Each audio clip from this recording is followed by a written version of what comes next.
ಅಮ್ಮನ ಕೈ ಅಡ್ಗೆ ಅಷ್ಟೇ ಅಲ್ಲ, ಅಮ್ಮನ ಕೈಯಲ್ಲಿ ಏನೇ ತಿನ್ಸಿದ್ರು ಅದು ರುಚಿಯಾಗೇ ಇರುತ್ತೆ.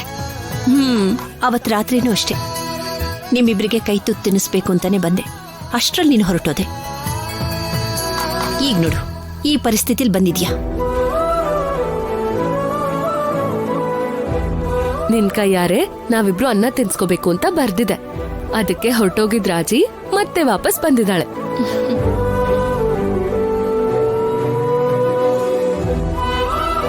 ಅಮ್ಮ, ಇವತ್ತು ಗ್ರೌಂಡಲ್ಲಿ ಒಬ್ರು ಆಟ ನೋಡ್ಬಿಟ್ಟು ಆಶ್ಚರ್ಯ ಆಗೋಯ್ತು ಅಮ್ಮ. ಆಟದ ಬಗ್ಗೆ ಮಾತಾಡ್ಕೂಡ್ದು. ಅಮ್ಮ, ಪ್ರಮಾದ ಆಗ್ಬೋದು ಅಂತ ಪ್ರಯತ್ನನ ತಡಿಬಾರ್ದಲ್ವಾ? ಇದೇ ಸ್ಪೋರ್ಟರ್ ಸ್ಪಿರಿಟ್ ಅಂದ್ರೆ. ಇಷ್ಟಕ್ಕೂ ನಿನ್ನ ಸರ್ಪ್ರೈಸ್ ಮಾಡಿದ ಆ ಪ್ಲೇಯರ್ ಯಾರು ಅಂತ ಹೇಳಿಲ್ಲ. ನೀನೇ ಆದ್ಯಾ? ನಾನಾ? ನೀನೇ ಆದ್ಯಾ? ನಿನ್ ಕನ್ಸಲ್ಲಿ ಅಷ್ಟ್ ಚೆನ್ನಾಗ್ ಆಡತ್ತಾ? ಗ್ರೌಂಡಲ್ಲಿ ಆಡಿದ್ಯಲ್ಲ. ನನಗೆ ಗೊತ್ತಿಲ್ಲ, ನಾನ್ ಯಾವಾಗ ಆಡ್ದೆ?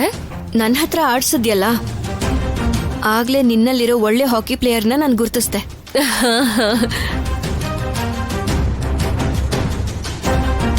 ರಾಜಿ, ಹಾಗೆ ಗುರ್ತಿಸಿದ್ದಕ್ಕೆ ಥ್ಯಾಂಕ್ಸ್. ಆದ್ರೆ ನನ್ನ ಹಾಕಿ ಪ್ಲೇಯರ್ ಅಂದೆ ನೋಡು, ಅದು ಮಾತ್ರ ನಾನಲ್ಲ. ಸಾರಿ. ಇಲ್ಲ ಆದ್ಯಾ, ನಿನಗೂ ಹಾಕಿಗೂ ಏನೋ ಸಂಬಂಧ ಇದೆ. ಹಾಗೇನಿಲ್ಲ ಶೌರ್ಯ. ಆದ್ಯ ಚಿಕ್ಕ ವಯಸ್ಸಲ್ಲಿ ಹಾಕಿನೇ ಆಡ್ತಾ ಇದ್ದಿದ್ದು. ಅಂದ್ಕೊಂಡೆ ಆಟದ ಬಗ್ಗೆ ಯಾವುದೇ ನಾಲೆಡ್ಜ್ ಇಲ್ದೆ ಅಷ್ಟೊಂದು ಪ್ರೊಫೆಷನಲ್ ಆಗಿ ಹೇಗೆ ಆಡ್ದೆ ಅಂತ. ನನ್ನ ತಂಗಿ ಸಂಧ್ಯನಿಗೆ ಹಾಕಿ ಆಟದಲ್ಲಿ ತುಂಬಾನೇ ಅನುಭವ ಇದೆ. ತುಂಬಾ ಚೆನ್ನಾಗಿ ಆಡ್ತಿದ್ಲು.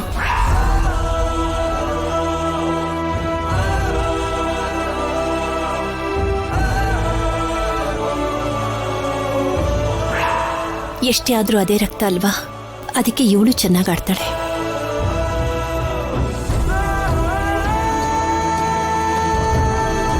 ಏನಾದ್ಯಾ, ಮತ್ತೆ ಆಡಕ್ ಬರಲ್ಲ ಅಂತಂದೆ? ಸ್ಕೂಲ್ ಡೇಸ್ ಅಲ್ಲಿ ಆಡಿದ್ದೆ ರಾಜಿ. ಆಮೇಲೆ ಅಮ್ಮ ನಾನು ದೊಡ್ಡಮ್ಮನ್ ಹಾಗೆ ಕ್ಲಾಸಿಕಲ್ ಡ್ಯಾನ್ಸರ್ ಆಗ್ಬೇಕು ಅಂತ ಅನ್ಕೊಂಡ್ರು.